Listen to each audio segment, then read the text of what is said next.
finally going to share my birth story. So this is going to be just a timeline of the events. I'm going to make different videos for like specific little moments and things that happen, and can also make different videos to answer any questions if anything comes up. I literally have it all written down to make it easier because my brain is not processing things right now.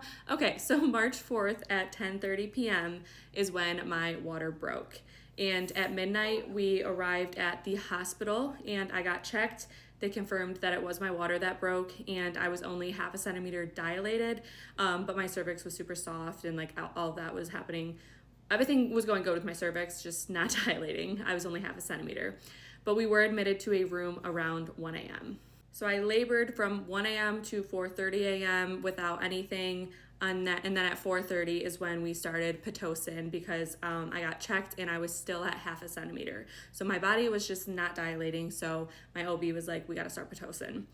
At 11 a.m., I was checked again and I was only 1 centimeter. I don't even want to get into how mentally defeating that was. So at 11:30 a.m., I did get the epidural. After laboring without any pain medication for like 12 hours and only being 1 centimeter, I was like, it's time. My contractions were also very, very close together. So even the nurse was like, okay, we can do it. Then at 12:45, I got checked again and I was at 4 centimeters, which was so freaking exciting. And then 1:30 p.m., I was like, something is falling out of me. Like something is seriously happening. So they checked me and I was at 10 centimeters. Baby was ready to come out and it was time to push.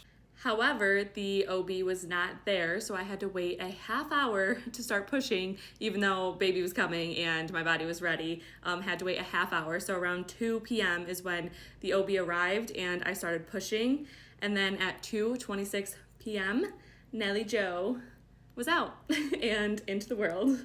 Like I said, I'll probably make other videos about specific moments and things that was going on in my head and my body and everything about like specific times, but just wanted to run through the timeline of my birth story. So I would love to hear any questions that you have, or if anybody had similar experiences, I would love to hear those as well.